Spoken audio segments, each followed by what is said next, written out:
River spirit, if you really exist, make me beautiful so that men can love me and marry me. I am tired of being ignored. I can give you a beauty that no one in this village has ever seen. Your face will attract all eyes. Men will pursue you like butterflies pursue light. And the love you ask for will come too. But each gift of the spirits must be balanced. When your first child will come into the world, it will belong to me. And if I never have children, then I would have nothing to take. I accept. A wave broke out of the water and smashed the face of Hadesewa.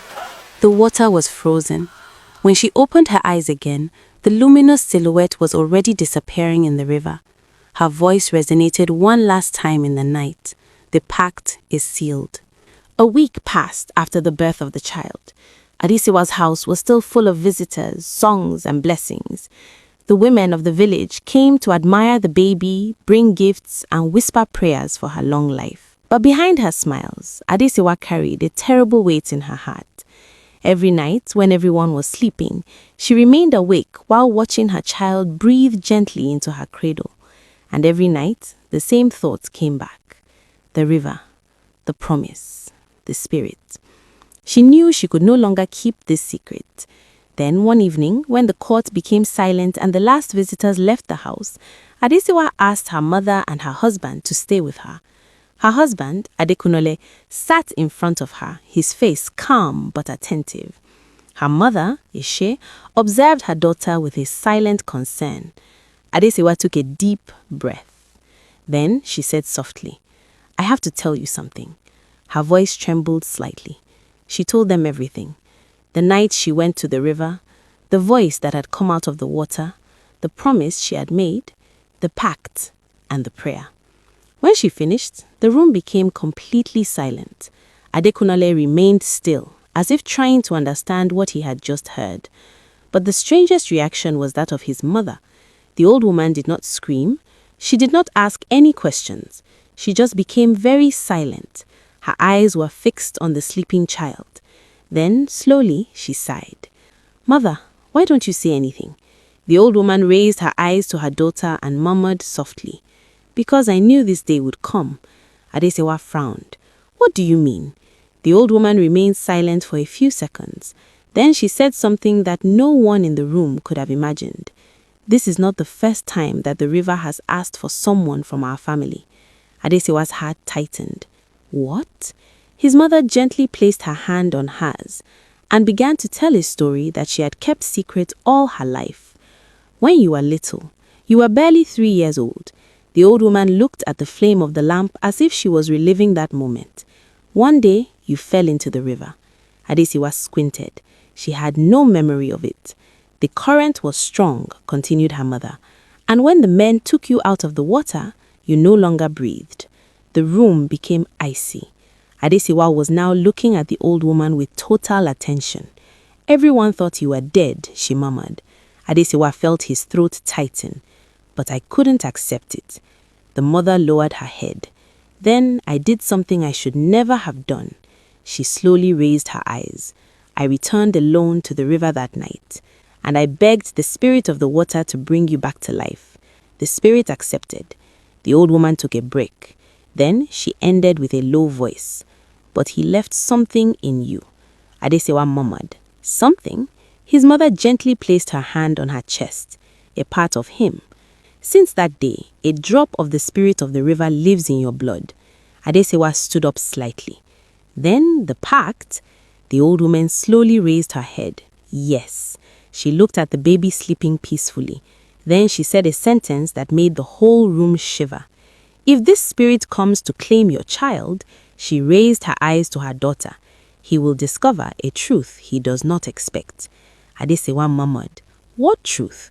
The old woman calmly replied, "That this child is already carrying his blood." The flame of the lamp flared, and in the silence of the night, the old woman concluded, "This spirit does not come to look for a victim." She looked at the child, then murmured, "He comes to see his own grandson." The evening after all the truths were revealed, everything seemed calm in the house. The baby was sleeping peacefully, wrapped in a soft fabric, put in the arms of her mother. But in Hadesewa's heart, the waiting was heavy. She knew that the spirit would come. Her mother was sitting near the door, silent, as if she was listening to something that the others could not hear. Her husband, Adekunole, stood up in the yard, arms crossed, looking in the direction of the river. The night was moving slowly. And then, suddenly, the wind changed. A cold breeze crossed the yard, making the leaves of the trees tremble. The oil lamps wavered slightly. Hadesewa's mother raised her head. "He arrives," she murmured. A few moments later, the sound of the water was heard. Not a violent noise, a slow, deep noise, as if the river was breathing. Hadesewa stood up slowly, squeezing her child against her chest. She went out into the yard with her mother and her husband. In the distance, the surface of the river shone under the moon. Then the water began to move. It began to turn slowly, forming a dark circle in the middle of the river. And then the lightness silhouette appeared. Her voice resonated softly. Hadesewa. Hadesewa's heart beat loudly, but she did not retreat. She squeezed her baby against her.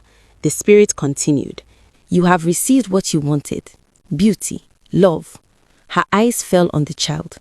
"Now, I come to get what belongs to me." Adekunle took a step forward, but the mother of Hadesewa slowly raised her hand to stop her. Then she moved forward alone. The spirit looked at her with curiosity. The old woman spoke in a calm voice. "Before taking this child, take a good look at him." The spirit frowned slightly, but he looked at the baby. The mother continued. "Look at his eyes." The spirit remained still. The river behind him trembled slightly. The old woman then said gently, "Do you not recognize your own blood?" A deep silence invaded the night. The spirit looked at Hadesewa. Then he looked at the child. Then again at Hadesewa. The mother continued. "Years ago, my daughter died in your river. The river began to move slightly, and it was you who brought her back to life." The voice of the old woman became more serious. "You left a part of yourself in her." She gently designated the child. "And this part now lives in him. This child is already aligned with you." The spirit remained still for a few more seconds. Then he slowly lowered his head. "Humans," his voice was almost a murmur, "always find unexpected paths." He looked at the child one last time. Then his eyes landed on Hadesewa. "Keep it."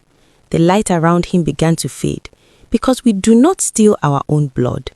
The luminous silhouette sank slowly into the water. The river became calm again. The wind calmed down, and the night found its silence. Hadesewa looked at the dark surface of the river for a long time. Then she held her child against her. Her mother gently placed a hand on her shoulder, and Adekunle murmured, "Then is it over?" The old woman looked at the river. Then she answered gently, "No." She looked at the baby. It was just the beginning, because in the years to come, the inhabitants of the village would notice something strange. Every time the child approached the river, the water slowly spread out in front of him. The end.